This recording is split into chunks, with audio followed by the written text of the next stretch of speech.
जय श्री राम। बृहस्पतिवार व्रत कथा।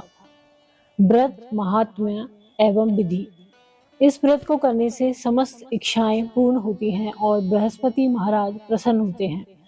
धन, विद्या, पुत्र तथा मनोवांछित फल की प्राप्ति होती है। परिवार में सुख तथा शांति रहती है। इसलिए यह व्रत सर्वश्रेष्ठ और अति फलदायक है। इस व्रत में केले का पूजन ही करें।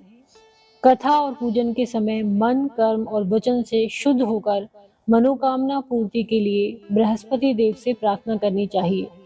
दिन में एक ही समय भोजन करें। भोजन चने की दाल आदि का करें। नमक न खाएं। पीले वस्त्र पहने। पीले फलों का प्रयोग करें। पीले चंदन से पूजन करें। पूजन के बाद भगवान बृहस्पति की कथा सुननी चाहिए। बृहस्पतिवार व्रत कथा। प्राचीन समय की बात है। एक बड़ा प्रतापी तथा दानी राजा था। वह प्रत्येक गुरुवार को व्रत रखता एवं पूजन करता था। यह उसकी रानी को अच्छा न लगता। न वह व्रत करती और न ही किसी को एक पैसा दान में देती। राजा को भी वह ऐसा करने से मना किया करती। एक समय की बात है कि राजा शिकार खेलने वन को चले गए। घर पर रानी और दासी थी। उस समय गुरु बृहस्पति साधु का रूप धारण कर राजा के दरवाजे पर भिक्षा मांगने आए। साधु ने रानी से भिक्षा मांगी तो वह कहने लगी, हे साधु महाराज, मैं इस दान और पुण्य से तंग आ गई हूँ। आप कोई ऐसा उपाय बताएं जिससे यह सारा धन नष्ट हो जाए तथा मैं आराम से रह सकूं। साधु रूपी बृहस्पति देव ने कहा, हे देवी, तुम बड़ी विचित्र हो। संतान और धन से भी कोई दुखी होता है? अगर तुम्हारे पास धन अधिक है तो इसे शुभ कार्यों में लगाओ, जिससे तुम्हारे दोनों लोग सुधरें। परंतु साधु की इन बातों से रानी खुश नहीं हुई। उसने कहा, मुझे ऐसे धन की आवश्यकता नहीं जिसे मैं अन्य लोगों को दान दूं तथा जिसको संभालने में ही मेरा सारा समय नष्ट हो जाए। साधु ने कहा, यदि तुम्हारी ऐसी इच्छा है तो जैसा मैं तुम्हें बताता हूँ तुम वैसा ही करना। बृहस्पतिवार के दिन घर को गोबर से लीपना, अपने केशों को पीली मिट्टी से धोना, केशों को धोते समय स्नान करना, राजा से हजामत बनाने को कहना, भोजन में मांस मदिरा खाना, कपड़ा धोबी के यहाँ धुलने डालना। इस प्रकार 7 बृहस्पतिवार करने से तुम्हारा सब धन नष्ट हो जाएगा। इतना कहकर साधु बने बृहस्पति देव अंतर्ध्यान हो गए। साधु के कहे अनुसार करते हुए रानी को केवल 3 बृहस्पतिवार ही बीते थे कि उसकी समस्त धन संपत्ति नष्ट हो गई। भोजन के लिए परिवार तरसने लगा। एक दिन राजा रानी से बोला, हे रानी, तुम यहीं रहो, मैं दूसरे देश को जाता हूँ, क्योंकि यहाँ पर मुझे सभी जानते हैं, इसलिए मैं यहाँ कोई छोटा कार्य नहीं कर सकता। ऐसा कहकर राजा परदेश चला गया। वहां वह जंगल से लकड़ी काट कर लाता और शहर में बेचता। इस तरह वह अपना जीवन व्यतीत करने लगा। इधर राजा के बिना रानी और दासी दुखी रहने लगी। एक समय जब रानी और दासियों को 7 दिन बिना भोजन के रहना पड़ा तो रानी ने अपनी दासी से कहा, हे दासी, पास ही के नगर में मेरी बहन रहती है। वह बड़ी धनवान है। तू उसके पास जा और कुछ ले आ ताकि थोड़ा बहुत गुजर बसर हो जाए। दासी रानी की बहन के पास गई। उस दिन बृहस्पतिवार था। रानी की बहन उस समय बृहस्पतिवार की कथा सुन रही थी। दासी ने रानी की बहन को अपनी रानी का संदेश दिया, लेकिन रानी की बहन ने कोई उत्तर नहीं दिया। जब दासी को रानी की बहन से कोई उत्तर नहीं मिला तो वह बहुत दुखी हुई। उसे क्रोध भी आया। दासी ने वापस आकर रानी को सारी बात बता दी। सुनकर रानी ने अपने भाग्य को कोसा। उधर रानी की बहन ने सोचा कि मेरी बहन की दासी आई थी, परंतु मैं उससे नहीं बोली, इससे वह बहुत दुखी हुई होगी। कथा सुनकर और पूजन समाप्त कर वह अपनी बहन के घर गई और कहने लगी, हे बहन, मैं बृहस्पतिवार का व्रत कर रही थी। तुम्हारी दासी गई, परंतु जब तक कथा होती है तब तक न उठते हैं न बोलते हैं, इसलिए मैं नहीं बोली। कहो, दासी क्यों गई थी? रानी बोली, बहन, हमारे घर अनाज नहीं था। ऐसा कहते कहते रानी की आंखें भर आई। उसने दासियों समेत भूखा रहने की बात भी अपनी बहन को बता दी। रानी की बहन बोली, बहन देखो, बृहस्पति देव भगवान सबकी मनोकामना पूर्ण करते हैं। देखो, शायद तुम्हारे घर में अनाज रखा हो। यह सुनकर दासी घर के अंदर गई तो वहां उसे एक घड़ा अनाज का भरा मिल गया। उसे बड़ी हैरानी हुई क्योंकि उसने एक एक बर्तन देख लिया था। उसने बाहर आकर रानी को बताया। दासी रानी से कहने लगी, हे रानी, जब हमको अन्न नहीं मिलता तो हम व्रत ही तो करते हैं, इसलिए क्यों ना इससे व्रत और कथा की विधि पूछ ली जाए, हम भी व्रत किया करेंगे। दासी के कहने पर रानी ने अपनी बहन से बृहस्पतिवार व्रत के बारे में पूछा। उसकी बहन ने बताया, बृहस्पतिवार के व्रत में चने की दाल और मुनक्का से विष्णु भगवान का केले की जड़ में पूजन करें तथा दीपक जलावें, पीला भोजन करें तथा कथा सुने। इससे गुरु भगवान बृहस्पति प्रसन्न होते हैं, मनोकामना पूर्ण करते हैं। व्रत और पूजन की विधि बताकर रानी की बहन अपने घर लौट गई। रानी और दासी दोनों ने निश्चय किया कि बृहस्पति देव भगवान का पूजन जरूर करेंगे। 7 रोज बाद जब बृहस्पतिवार आया तो उन्होंने व्रत रखा। गुड़साल में जाकर चना और गुड़ बीन लाई तथा उसकी दाल से केले की जड़ तथा विष्णु भगवान का पूजन किया। अब पीला भोजन कहाँ से लाएं? दोनों बड़ी दुखी हुई, परंतु उन्होंने व्रत किया था इसलिए बृहस्पति देव भगवान प्रसन्न थे। एक साधारण व्यक्ति के रूप में वे 2 थालों में सुंदर पीला भोजन लेकर आए और दासी को देकर बोले, हे दासी, यह भोजन तुम्हारे लिए और तुम्हारी रानी के लिए है, इसे तुम दोनों ग्रहण करना। दासी भोजन पाकर बहुत प्रसन्न हुई। उसने रानी को सारी बात बताई। उसके बाद से वे प्रत्येक बृहस्पतिवार को गुरु भगवान का व्रत और पूजन करने लगी। बृहस्पति भगवान की कृपा से उनके पास धन हो गया, परंतु रानी फिर पहले की तरह आलस्य करने लगी। तब दासी बोली, देखो रानी, तुम पहले भी इस प्रकार आलस्य करती थी। तुम्हें धन के रखने में कष्ट होता था, इस कारण सभी धन नष्ट हो गया। अब गुरु भगवान की कृपा से धन मिला है तो फिर तुम्हें आलस्य होता है। बड़ी मुसीबतों के बाद हमने यह धन पाया है, इसलिए हमें दान पुण्य करना चाहिए। अब तुम भूखे मनुष्यों को भोजन कराओ, प्याऊ लगवाओ, ब्राह्मणों को दान दो, कुआं, तालाब, बावड़ी आदि का निर्माण करवाओ, मंदिर पाठशाला बनवाकर ज्ञान दान दो, कुंवारी कन्याओं का विवाह करवाओ, अर्थात धन को शुभ कार्यों में खर्च करो, जिससे तुम्हारे कुल का यश बढ़े तथा स्वर्ग प्राप्त हो और पितर प्रसन्न हो। दासी की बात मानकर रानी शुभ कर्म करने लगी। उसका यश फैलने लगा। एक दिन रानी और दासी आपस में विचार करने लगी कि न जाने राजा किस दशा में होंगे। उनकी कोई खोज खबर भी नहीं है। उन्होंने श्रद्धा पूर्वक गुरु बृहस्पति भगवान से प्रार्थना की कि राजा जहाँ कहीं भी हों, शीघ्र वापस आ जाएं। उधर राजा परदेश में बहुत दुखी रहने लगा। वह प्रतिदिन जंगल से लकड़ी बीन कर लाता और उसे शहर में बेचकर अपने दुखी जीवन को बड़ी कठिनता से व्यतीत करता। एक दिन दुखी हो अपनी पुरानी बातों को याद करके वह रोने लगा और उदास हो गया। उसी समय राजा के पास बृहस्पति देव साधु के वेश में आकर बोले, हे लकड़हारे, तुम इस सुनसान जंगल में किस चिंता में बैठे हो, मुझे बतलाओ। यह सुन राजा के नेत्रों में जल भर आया। साधु की वंदना कर राजा ने अपनी संपूर्ण कहानी सुना दी। महात्मा दयालु होते हैं। वे राजा से बोले, हे राजा, तुम्हारी पत्नी ने बृहस्पति देव के प्रति अपराध किया था, जिसके कारण तुम्हारी यह दशा हुई। अब तुम किसी प्रकार की चिंता मत करो, भगवान तुम्हें पहले से अधिक धन देंगे। देखो, तुम्हारी पत्नी ने बृहस्पतिवार का व्रत प्रारंभ कर दिया है। अब तुम भी बृहस्पतिवार का व्रत करके चने की दाल व गुड़ जल के लोटे में डालकर केले का पूजन करो, फिर कथा कहो या सुनो। भगवान तुम्हारी सब मनोकामनाओं को पूर्ण करेंगे। साधु की बात सुनकर राजा बोला, हे प्रभु, लकड़ी बेचकर तो इतना पैसा भी नहीं बचता जिससे भोजन करने के उपरांत कुछ बचा सकूं। मैंने रात्रि में अपनी रानी को व्याकुल देखा है। मेरे पास कोई साधन नहीं है जिससे उसका समाचार जान सकूं। फिर मैं बृहस्पति देव की क्या कहानी कहूँ, यह भी मुझको मालूम नहीं है। साधु ने कहा, हे राजा, मन में बृहस्पति भगवान के पूजन व्रत का निश्चय करो। वे स्वयं तुम्हारे लिए कोई राह बना देंगे। बृहस्पतिवार के दिन तुम रोजाना की तरह लकड़ियां लेकर शहर में जाना।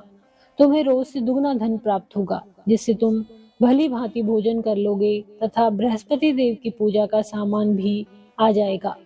जो तुमने बृहस्पतिवार की कहानी के बारे में पूछा है वे इस प्रकार है। प्राचीन काल में एक बहुत ही निर्धन ब्राह्मण था। उसकी कोई संतान नहीं थी। वह नित्य पूजा पाठ करता। उसकी स्त्री न स्नान करती और न किसी देवता का पूजन करती। इस कारण ब्राह्मण देवता बहुत दुखी रहते थे। भगवान की कृपा से ब्राह्मण के यहाँ एक कन्या उत्पन्न हुई। कन्या बड़ी होने लगी। प्रातः स्नान करके वह भगवान विष्णु का जप करती। बृहस्पतिवार का व्रत भी करने लगी। पूजा पाठ समाप्त कर पाठशाला जाती तो अपनी मुट्ठी में जौ भर कर ले जाती और पाठशाला जाने के मार्ग में डालती जाती। लौटते समय वही जौ स्वर्ण के हो जाते तो उनको बीन कर घर ले आती। एक दिन वह बालिका सूप में उन सोने के जौ को फटक कर साफ कर रही थी कि तभी उसकी माँ ने देख लिया। हे बेटी, सोने के जौ को फटकने के लिए सोने का सूप भी तो होना चाहिए। दूसरे दिन गुरुवार था। कन्या ने व्रत रखा और बृहस्पति देव से सोने का सूप देने की प्रार्थना की। बृहस्पति देव ने उसकी प्रार्थना स्वीकार कर ली। रोजाना की तरह वह कन्या जौ फैलाती हुई पाठशाला चली गई। पाठशाला से लौटकर जब वह जौ बीन रही थी तो बृहस्पति देव की कृपा से उसे सोने का सूप मिला। उसे वह घर ले आई और उसे जौ साफ करने लगी, परंतु उसकी माँ का वही ढंग रहा। एक दिन की बात है, कन्या सोने के सूप में जब जौ साफ कर रही थी, उस समय उस नगर का राजकुमार वहां से निकला। कन्या के रूप को देखकर वह उस पर मोहित हो गया। राजमहल आकर वह भोजन तथा जल त्याग कर उदास होकर लेट गया। राजा को जब राजकुमार द्वारा अन्न जल त्यागने का समाचार ज्ञात हुआ तो अपने मंत्रियों के साथ वह अपने पुत्र के पास गया और कारण पूछा। राजकुमार ने राजा को उस लड़की के घर का पता भी बता दिया। मंत्री उस लड़की के घर गया। मंत्री ने ब्राह्मण के समक्ष राजा की ओर से निवेदन किया। कुछ ही दिन बाद ब्राह्मण की कन्या का विवाह राजकुमार के साथ संपन्न हो गया। कन्या के घर से जाते ही ब्राह्मण के घर में पहले की भांति गरीबी का निवास हो गया। एक दिन दुखी होकर ब्राह्मण अपनी पुत्री से मिलने गए। बेटी ने पिता की अवस्था को देखा और अपनी माँ का समाचार पूछा। ब्राह्मण ने सभी हाल कह सुनाया। कन्या ने बहुत सा धन देकर अपने पिता को विदा कर दिया। लेकिन कुछ दिन बाद फिर वही हाल हो गया। ब्राह्मण फिर अपनी कन्या के यहाँ गया और सभी हाल कहा तो पुत्री बोली, हे पिताजी, आप माताजी को यहाँ लिवा लाओ।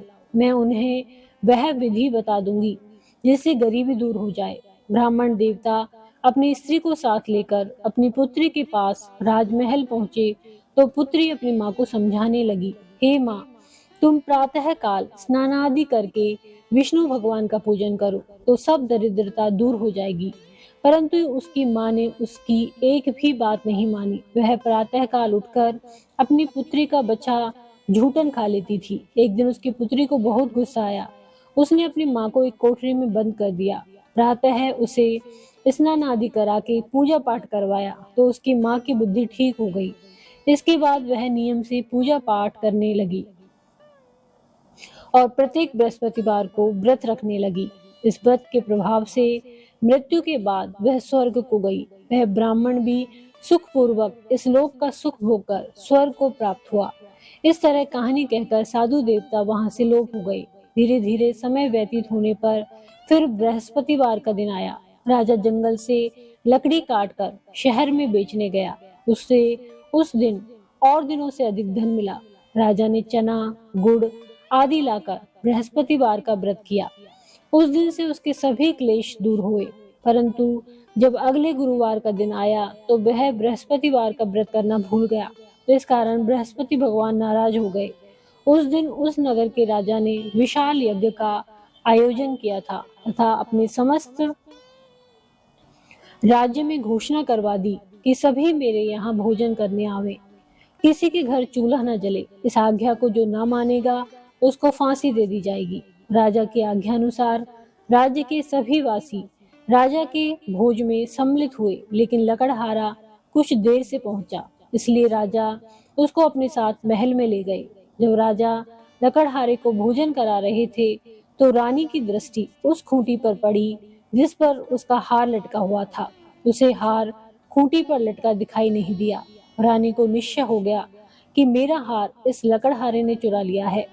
उसी समय सैनिक बुलवाकर उसको जेल में डलवा दिया। लकड़हारा जेल में विचार करने लगा कि न जाने कौन से पूर्व जन्म के कर्म से मुझे यह दुख प्राप्त हुआ है, और जंगल में मिले साधु को याद करने लगा। तत्काल बृहस्पति देव साधु के रूप में प्रकट हुए और कहने लगे, अरे मूर्ख, तूने बृहस्पति देवता की कथा नहीं की, इसी कारण तुझे दुख प्राप्त हुआ है। अब चिंता मत कर, बृहस्पतिवार के दिन जेल खाने के दरवाजे पर तुझे 4 पैसे पड़े मिलेंगे। उनसे तू बृहस्पति देव की पूजा करना तो तेरे सभी कष्ट दूर हो जाएंगे। अगले बृहस्पतिवार उसे जेल के द्वार पर 4 पैसे मिले। राजा ने पूजा का सामान मंगवाकर कथा कही और प्रसाद बांटा। उसी रात्रि में बृहस्पति देव ने उस नगर के राजा को स्वप्न में कहा, हे राजा, तूने जिसे जेल में बंद किया है उसे कल छोड़ देना, वह निर्दोष है। राजा प्रातः काल उठा और खूंटी पर हार टंगा देखकर लकड़हारे को बुलाकर क्षमा मांगी तथा राजा के योग्य सुंदर वस्त्र आभूषण भेंट कर उसे विदा किया। गुरुदेव की आज्ञा अनुसार राजा अपने नगर को चल दिया। राजा जब नगर के निकट पहुंचा तो उसे बड़ा ही आश्चर्य हुआ। नगर में पहले से अधिक बाग, तालाब और कुएं तथा बहुत सी धर्मशालाएं, मंदिर आदि बने हुए थे। राजा ने पूछा कि यह किसका बाग और धर्मशाला है। तब नगर के सब लोग कहने लगे कि यह सब रानी और दासी द्वारा बनवाए गए हैं। राजा को आश्चर्य हुआ और गुस्सा भी आया कि उसकी अनुपस्थिति में रानी के पास धन कहाँ से आया होगा। जब रानी ने यह खबर सुनी कि राजा आ रहे हैं, तो उसने अपनी दासी से कहा, हे दासी, देख, राजा हमको कितनी बुरी हालत में छोड़ गए थे। वह हमारी ऐसी हालत देखकर लौट न जाएं, इसलिए तो दरवाजे पर खड़ी हो जा। रानी की आज्ञा अनुसार दासी दरवाजे पर खड़ी हो गई और जब राजा आए तो उन्हें अपने साथ महल में लिवा लाई। तब राजा ने क्रोध करके अपनी तलवार निकाली और पूछने लगा, बताओ, यह धन तुम्हें कैसे प्राप्त हुआ। तब रानी ने सारी कथा कह सुनाई। राजा ने निश्चय किया कि मैं रोजाना दिन में 3 बार कथा कहूंगा तथा रोज व्रत किया करूंगा। अब हर समय राजा के दुपट्टे में चने की दाल बंधी रहती तथा दिन में 3 बार कथा कहता। एक रोज राजा ने विचार किया कि चलो अपनी बहन के यहाँ हो आऊं। इस तरह का निश्चय कर राजा घोड़े पर सवार हो अपनी बहन के यहाँ चल दिया।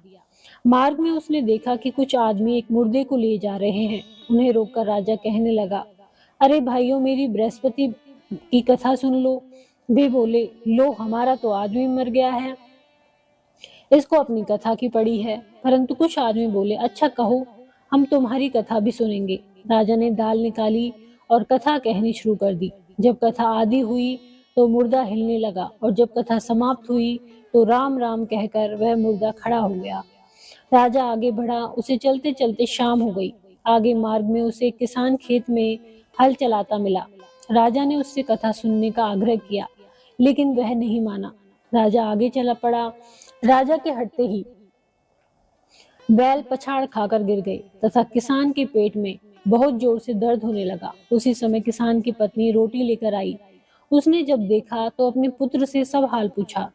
बेटे ने भी सभी हाल बता दिया। बुढ़िया दौड़ी दौड़ी उस घुड़सवार के पास गई और उससे बोली, मैं तेरी कथा सुनूंगी, तू अपनी कथा मेरे खेत पर ही चलकर कहना। राजा ने लौटकर बुढ़िया के खेत पर जाकर कथा कही, जिसके सुनते ही बैल खड़े हो गए तथा किसान के पेट का दर्द भी बंद हो गया। राजा अपनी बहन के घर पहुंचा। बहन ने भाई की खूब मेहमानी की। दूसरे रोज प्रातः काल राजा जगा तो वह देखने लगा कि सब लोग भोजन कर रहे हैं। राजा ने अपनी बहन से जब पूछा, ऐसा कोई मनुष्य है जिसने भोजन नहीं किया हो, जो मेरी बृहस्पतिवार की कथा सुन ले। बहन बोली, हे भैया, यह देश ऐसा ही है। पहले यहाँ के लोग भोजन करते हैं, बाद में अन्य काम करते हैं। फिर वह एक कुम्हार के घर गई जिसका लड़का बीमार था।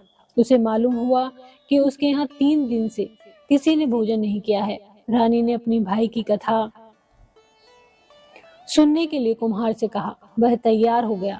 राजा ने जाकर बृहस्पतिवार की कथा कही, जिसको सुनकर उसका लड़का ठीक हो गया। अब तो राजा की प्रशंसा होने लगी। एक दिन राजा ने अपनी बहन से कहा, हे बहन, मैं अब अपने घर जाऊंगा, तुम भी तैयार हो जाओ। राजा की बहन ने अपनी सास से अपने भाई के साथ जाने की आज्ञा मांगी। सास बोली, चली जा, परंतु अपने लड़कों को मत ले जाना, क्योंकि तेरे भाई की कोई संतान नहीं होती है। बहन ने अपने भाई से कहा, हे भैया, मैं तो चलूंगी, परंतु कोई बालक नहीं जाएगा। अपनी बहन को भी छोड़कर दुखी मन से राजा अपने नगर को लौट आया। राजा ने अपनी रानी से सारी कथा बताई और बिना भोजन किए वह शैया पर लेट गया। रानी बोली, हे प्रभु, बृहस्पति देव ने हमें सब कुछ दिया है, वे हमें संतान अवश्य देंगे। उसी रात बृहस्पति देव ने राजा को स्वप्न में कहा, हे राजा, उठ, सभी सोच त्याग दे, तेरी रानी गर्भवती है। राजा को यह जानकर बड़ी खुशी हुई। 9वें महीने रानी के गर्भ से एक सुंदर पुत्र पैदा हुआ। तब राजा बोला, हे रानी, स्त्री बिना भोजन के रह सकती है, परंतु बिना कहे नहीं रह सकती। जब मेरी बहन आए तो तुम उससे कुछ मत कहना। रानी ने हाँ कह दी। जब राजा की बहन ने यह शुभ समाचार सुना तो वह बहुत खुश हुई तथा बधाई लेकर अपने भाई के यहाँ आई। रानी ने तब उसे आने का उल्हाना दिया। जब भाई अपने साथ ला रहे थे तब टाल गई, उनके साथ ना आई और आज अपने आप ही भागी भागी बिना बुलाए आ गई।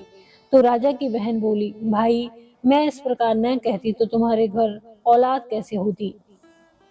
बृहस्पति देव सभी मनोकामना पूर्ण करते हैं। जो सद्भावना पूर्वक बृहस्पतिवार का व्रत करता है एवं कथा पढ़ता है अथवा सुनता है और दूसरों को सुनाता है, बृहस्पति देव उसकी सभी मनोकामनाएं पूर्ण करते हैं, उसकी सदैव रक्षा करते हैं। जो संसार में सद्भावना से गुरुदेव का पूजन एवं व्रत सच्चे हृदय से करते हैं, उनकी सभी मनोकामनाएं वैसे ही पूर्ण होती है जैसी सच्ची भावना से रानी और राजा ने बृहस्पति देव की कथा का गुणगान किया। जो उनकी सभी इच्छाएं बृहस्पति देव ने पूर्ण की, अनजाने में भी बृहस्पति देव की उपेक्षा न करें। ऐसा करने से सुख शांति नष्ट हो जाती है। इसलिए सबको कथा सुनने के बाद प्रसाद लेकर जाना चाहिए। हृदय से उनका मनन करते हुए जयकारा बोलना चाहिए। इति श्री बृहस्पतिवार व्रत कथा। देवा जय बृहस्पति देवा, ओम जय बृहस्पति देवा। चिन चिन भोग लगाऊं कदली फल मेवा। तुम पूर्ण परमात्मा तुम अंतर्यामी, जगत पिता जगदीश्वर तुम सबके स्वामी। चरणामृत निज निर्मल सब पातक हरता, सकल मनोरथ दायक कृपा करो भरता। ओम जय बृहस्पति देवा, तन मन धन अर्पण कर जो जन शरण पड़े। प्रभु प्रकट तब हो कर आकर द्वार खड़े। ओम जय बृहस्पति देवा, दीन दयाल दयानिधि भक्तन हितकारी, पाप दोष सब हरता भववंदन हारी। ओम जय बृहस्पति देवा, सकल मनोरथ दायक सब संशय हारी, विषय विकार मिटाओ संतन सुखकारी। ओम जय बृहस्पति देवा, जो कोई आरती तेरी प्रेम सहित गावे, जेठानंद आनंद कर सो निश्चय पावे। ओम जय